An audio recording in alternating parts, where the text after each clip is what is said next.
বিসমিল্লাহির রহমানির রহিম। সুপ্রিয় শিক্ষার্থীরা, আশা করি যে যেখানে আছো ভালো আছো। আমিও ভালো আছি আলহামদুলিল্লাহ। তো আমি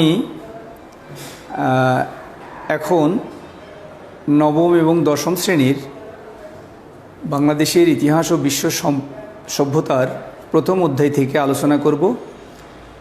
আমি আজকে আলোচনা করব ইতিহাস সম্পৃক্ত কিছু গুরুত্বপূর্ণ বিষয়। তো আশা করছি তোমরা সবাই আমাদের সাথে সম্পৃক্ত আছো। প্রথমেই আমরা কথা বলবো আমাদের মহান স্বাধীনতা যুদ্ধের একটু বিষয় দিয়ে। সেটি হলো যে 1971 সালে মহান মুক্তিযুদ্ধের মাধ্যমে আমাদের এদেশ স্বাধীনতা অর্জন করেছে। 16ই ডিসেম্বরে শত্রুমুক্ত হয়েছিল আমাদের এই দেশ। অনেক ত্যাগ তিতিক্ষা রক্তের বিনিময়ে আমাদের স্বাধীনতা অর্জিত হয়েছে। তো এই স্বাধীনতা, এই বাংলাদেশ আমাদের গৌরবের, আমাদের অহংকারের, আমাদের শক্তির, এবং যেটা আমাদের যে মুক্তিযুদ্ধ আমাদের প্রেরণার উৎস বিভিন্ন পর্যায়ে। এছাড়াও আমাদের অনেক এই ধরনের অনেক গৌরবের বিষয় রয়েছে, ঐতিহ্যের বিষয় রয়েছে, যেগুলো আমরা ইতিহাসের মাধ্যমে জানতে পারি। আমরা যদি ইতিহাস চর্চা করি, ইতিহাসের গবেষণা করি, তাহলে আমাদের এই গৌরব সম্পর্কে আমরা জানতে পারব। তো ইতিহাস হলো এমন একটি বিষয় যেটার উৎপত্তি হলো ইতি শব্দ থেকে, অর্থাৎ ইতিহাসের উৎপত্তি ইতি শব্দ থেকে, যার অর্থ হলো ঐতিহ্য। আর ঐতিহ্যটি হলো মানুষের অতীত জীবনের শিক্ষা, সংস্কৃতি, সাহিত্য, এই বিষয়গুলোকে বলা হয় ঐতিহ্য। আর এই ঐতিহ্যগুলো এক প্রজন্ম থেকে অন্য প্রজন্মের কাছে পৌঁছে দেয় ইতিহাস। ইয়েইসকার ইতিহাসের সংজ্ঞা দিতে গিয়ে বলেছেন যে ইতিহাস হলো বর্তমান এবং অতীতের সাথে অন্তহীন সংলাপ। এটির নামই হলো ইতিহাস। ইতিহাসের জনক হেরোডোটাস সর্বপ্রথম হিস্টোরিয়া শব্দটি তার গবেষণার নামকরণে ব্যবহার করেন। আর গ্রিক ভাষা হিস্টোরিয়া থেকে হিস্ট্রি শব্দের উৎপত্তি, যার বাংলা প্রতিশব্দ হচ্ছে ইতিহাস।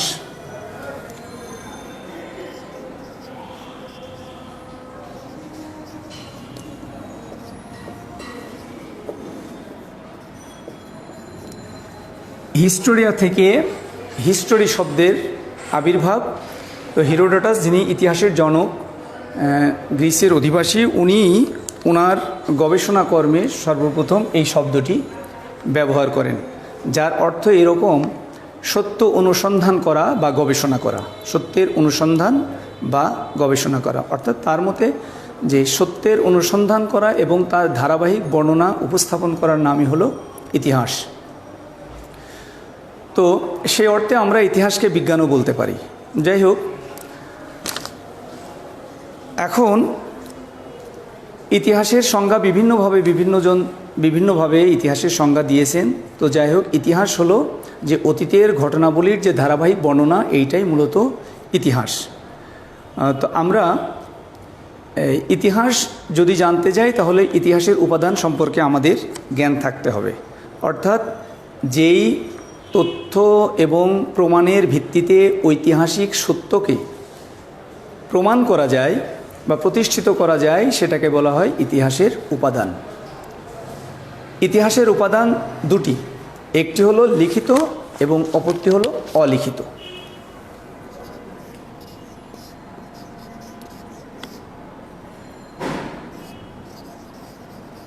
লিখিত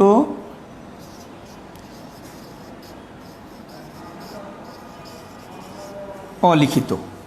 ইতিহাসের উপাদান লিখিত এবং অলিখিত, এই দুইটা উপাদান। তো লিখিত উপাদান বলতে বিভিন্ন ধরনের সাহিত্য, দর্শন বা দলিল, দস্তাবেজ, এগুলিকে বলা হয় লিখিত উপাদান। যেমন বেদ, কৈটিল্যের অর্থশাস্ত্র, কলহনের রাজতরঙ্গ, মিনহাজুস সিরাজের তবাকাতি নাসিরি, এই ধরনের যে বিষয়গুলো আছে এইগুলোকে বলা হয় লিখিত উপাদান, যেখানে ইতিহাসের ভাণ্ডার থাকে, বিভিন্ন তথ্য লিখিত অবস্থায় থাকে বা সেখানে গচ্ছিত থাকে, এটাকে বলা হয় ইতিহাসের লিখিত উপাদান। এছাড়াও বিভিন্ন পরিব্রাজক বা বিভিন্ন ধরনের ভ্রমণকারী আমাদের দেশে আসছেন, তারা বর্ণনা করেছেন, লিখেছেন, অর্থাৎ বৈদেশিক বিবরণ যেটা বলি, এই বৈদেশিক বিবরণও লিখিত উপাদানের ভাণ্ডার বা লিখিত উপাদানের অন্তর্ভুক্ত।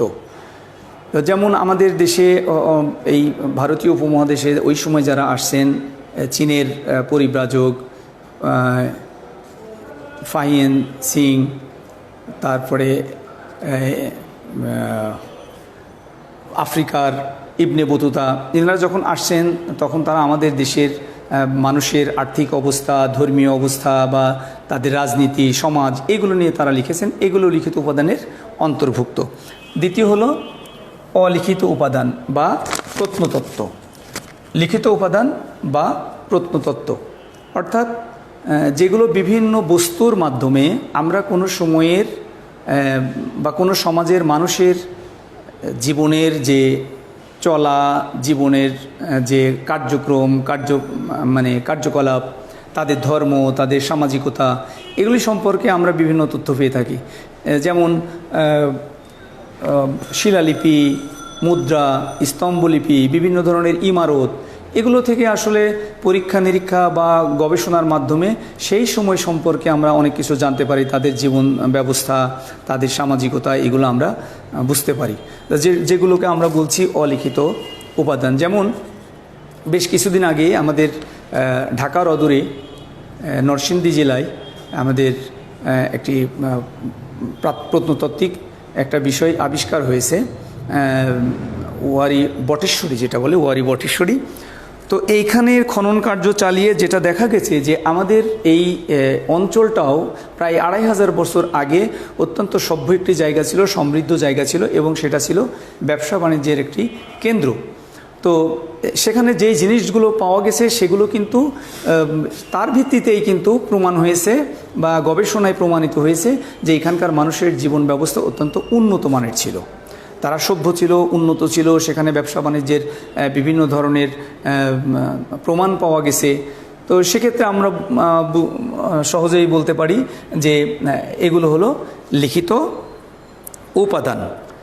এখন এই যে বিষয়গুলো সম্পূর্ণ আমাদের ইতিহাসের পর্যায়ভুক্ত। তো বিভিন্ন কারণে পঠন পাঠন বা বোঝার জন্য বিভিন্ন অবস্থার প্রেক্ষিতে ইতিহাসের প্রকারভেদ রয়েছে। ইতিহাসকে মূলত দুইটা ভাগে ভাগ করা যায়। ইতিহাসকে মূলত দুই ভাগে ভাগ করা যায়।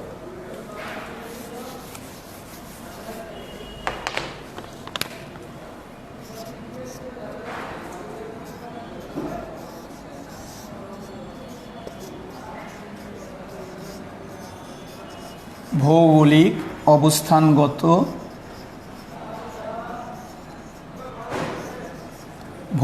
অবস্থানগত, দুই হলো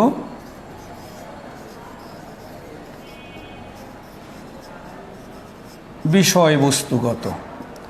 তাহলে ইতিহাসের প্রকারভেদ যদি আমরা বলি তাহলে একটা হলো ভৌগোলিক অবস্থানগত, দ্বিতীয়ত হলো বিষয়বস্তুগত। এই দুই ভাগে ভাগ করা যায়। তো এইটাকে আবার তিন ভাগে ভাগ করা যায়। ভৌগোলিক অবস্থানগত যেটা, সেটাকে আবার তিন ভাগে ভাগ করা যায়। অর্থাৎ একটি হলো স্থানীয় বা আঞ্চলিক, দুই নম্বর হলো জাতীয়, তিন নম্বর হলো আন্তর্জাতিক। আর এই বিষয়বস্তুগত যেটা আছে এটাকেও আবার পাঁচ ভাগে ভাগ করা হয়েছে। একটা হলো রাজনৈতিক, সামাজিক, অর্থনৈতিক, সাংস্কৃতিক এবং সাম্প্রতিক। তাহলে এইটাকে তিন ভাগে ভাগ করা হয়েছে, এটা হলো পাঁচ ভাগে।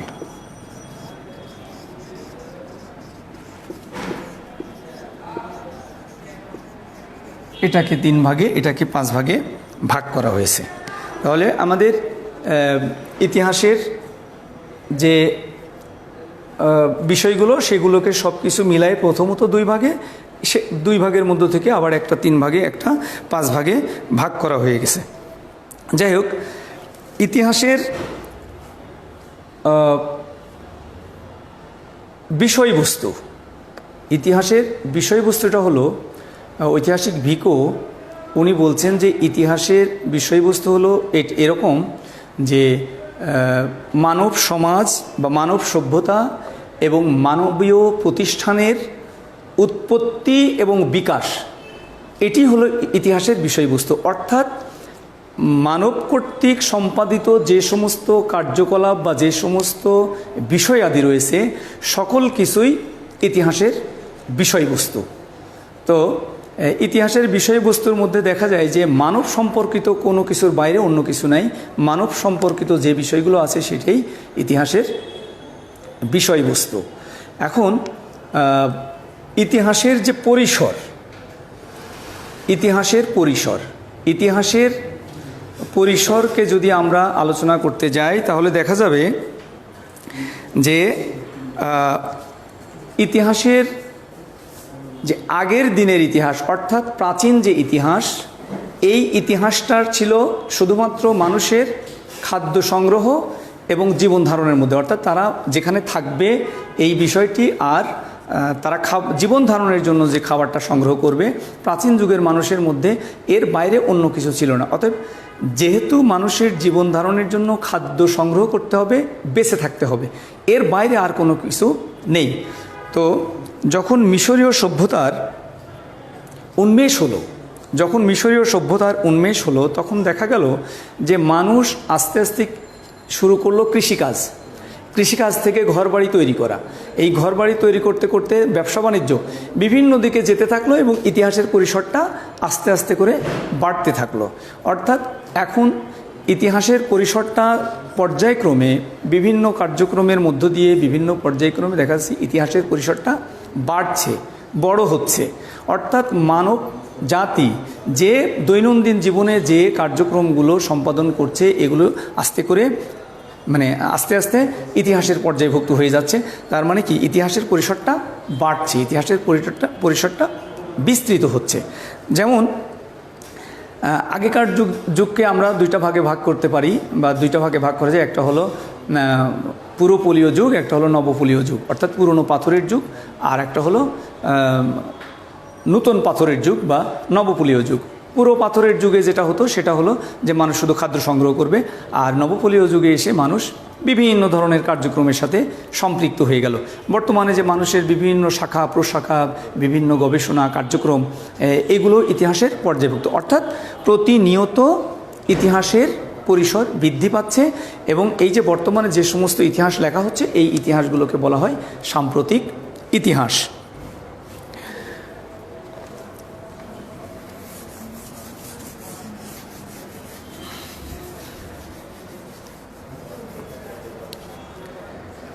এখন স্বাভাবিকভাবেই প্রশ্ন আসে, ইতিহাস পাঠের প্রয়োজনীয়তা কী?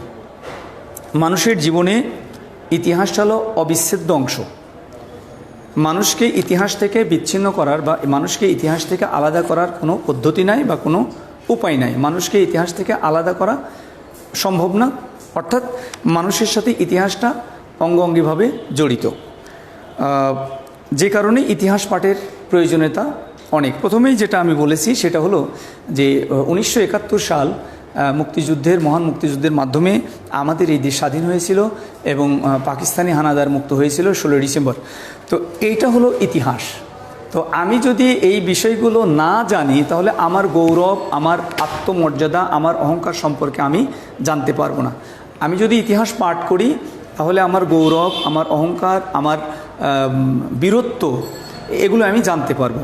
তো যখন আমার বীরত্ব জানতে পারবো এবং ইতিহাস থেকে আমি যখন শিক্ষা গ্রহণ করব, তখন আমি সচেতন হতে পারবো। ইতিহাস আমাদের সচেতন হতে শেখায়।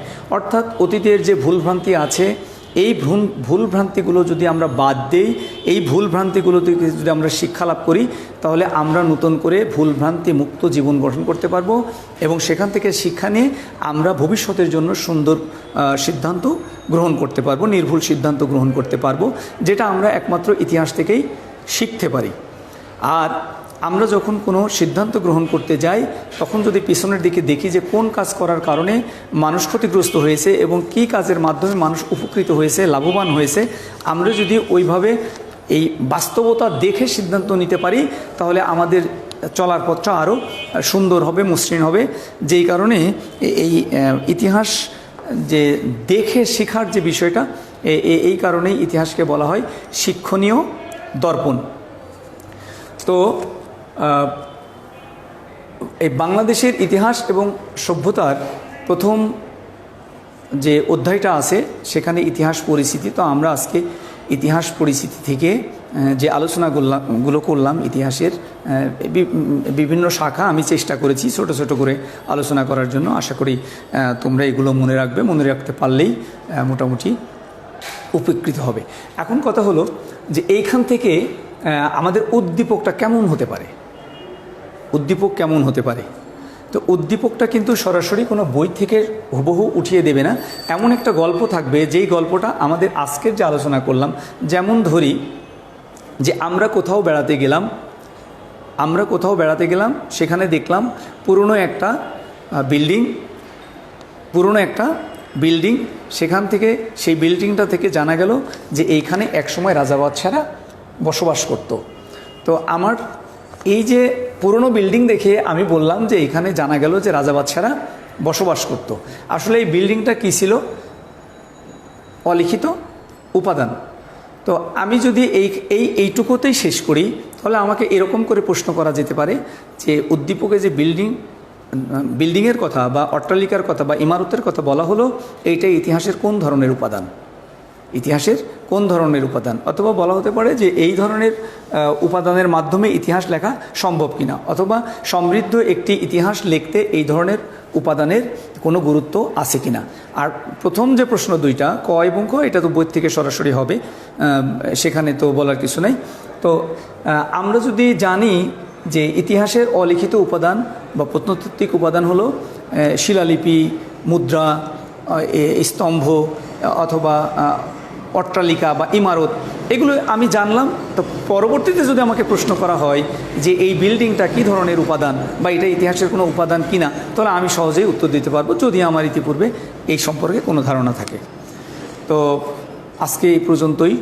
সবাই ভালো থেকো আর আমাদের সাথেই যুক্ত থেকো, তাহলে ইনশাল্লাহ পড়ালেখার যে পিছিয়ে পড়াটা এটা আমরা অনেকটা কাটিয়ে উঠতে পারবো বলে আমার বিশ্বাস। আসসালামু আলাইকুম।